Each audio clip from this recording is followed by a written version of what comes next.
I was talking with Ralph Nader. Before we talk about those things, I wanted to ask you about those. What's the beginning of a thing like the the engine problem that we all read about some months ago, or weeks ago, whatever it was? What was it, about 3 or 4 weeks ago, or was it? About a month ago. I lose track of time on this job. Where did that first come to you, the information from that? Does that come from a phone call, a single complaint? Actually, in this case, we started getting letters from owners of these Chevrolets complaining about broken motor mounts. And they'd be, for example, at a red light, and the light turned green, and they'd take off, and the motor mount would break, and the accelerator would get stuck forward, and they'd have trouble shifting gears, and may lose their power brake assist.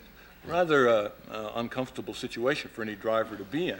Yeah. And particularly if you're on a cliff or something. Yeah, and some of them crashed, and injuries, and serious situations. Well, we got a total of 13 of these letters, which we felt were fairly well documented, and we sent them in an open letter to the Department of Transportation, asking the Department of Transportation to start an investigation of the Chevrolets. There are millions involved, to see if there should be a recall under the Auto Safety Act. Well, that was given a fairly wide coverage, and particularly a Detroit News reporter, Bob Irvin, wrote a series of articles. He called up these people, and he got their full stories in detail, and hundreds of complaints started coming in from all over the country about these broken motor mounts, and the cars zooming off, sort of driving itself, as is often said in other contexts.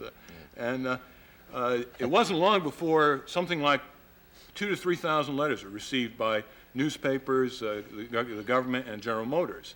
And this led to the government, in effect, telling General Motors, look, before we lower the boom, why don't you send out letters and recall the cars? And General Motors sent out letters for, I think, 6.7 million Chevrolets. And there are a couple million others that are still in doubt in our judgment. But this is the largest automotive recall in history. Why?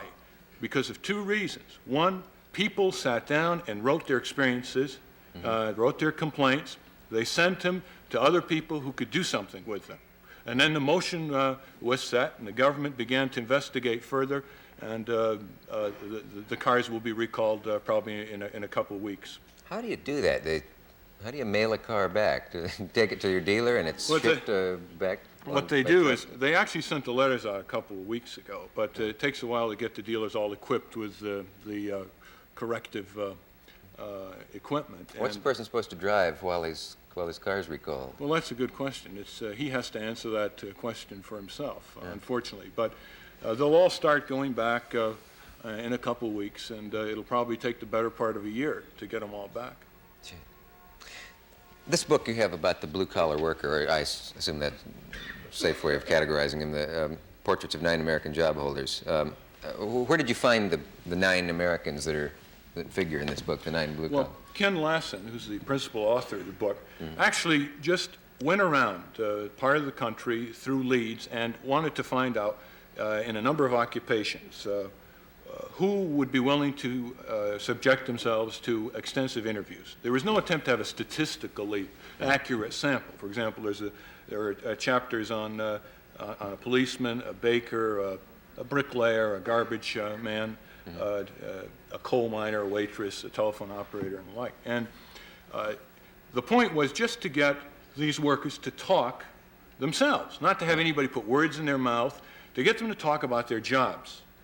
In very intricate detail, like getting up at 4 in the morning to collect the garbage in Boston, Massachusetts. Exactly what is involved. So that you see the job, not through the eyes of somebody in an apartment building who hears a noisy garbage truck. You see the job through the eyes of the man who's driving this truck. The injuries he's exposed to, the abuse he's exposed to, the cold, the dirt, the grime. And by the time you finish the book, you've got to come to a conclusion that there's a whole segment of American life that basically has been off stage. They haven't been given an opportunity to talk. And for example, right now, I'm talking about them. But if, for example, the policeman who stands 8 hours at a traffic corner in Boston, if he was able to express himself to a wider audience, and he's very eloquent, or the taxi cab driver in New York City to see what it's like, see from his point of view, I think a whole dimension of American life would come to a wider audience, and we begin to understand what the problems are.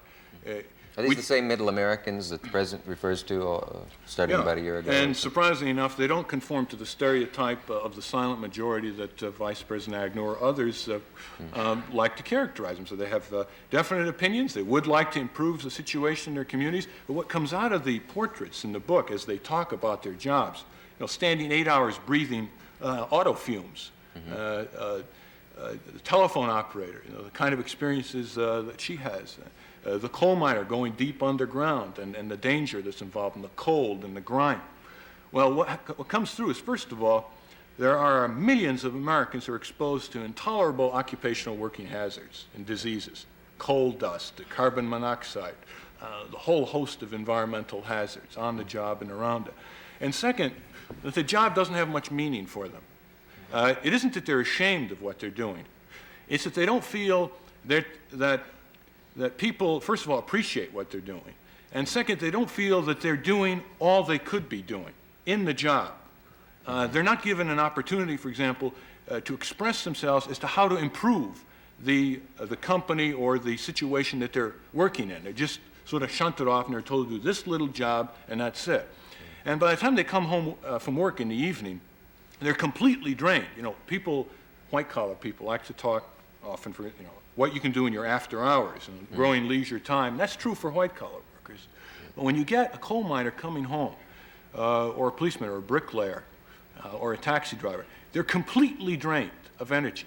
They just plop themselves down, sort of fall asleep after dinner, wake up at 11 and then go to sleep again.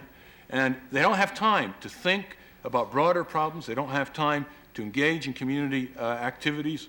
And so I think what we're trying to do is show that the nature of work has to be redefined, that throughout our human history, the quest has been to get a job. And now the quest has got to be to get meaning in a job, and to get a job that's safe and has broader potential or creativity. We had an automobile inspector on the line. His story is not written up in this book, but he saw defects coming off the line. He said, look, I'm not just an inspector. If I see defects, I'm going to bring them to the attention of my superiors. And he did that. Superiors ignored him. And then he said, that's not enough. I've got a higher duty. And he, in effect, sent the materials to Washington, and 2.5 million cars are recalled. Well, that's what we call on-the-job citizenship. Where's he working now? He is, surprisingly enough, he is still on the line inspecting. Because he was, first of all, he was right. Yeah. And second of all, he was a member of the United Auto Workers. And how do you fire somebody for doing his job? You're right. Right.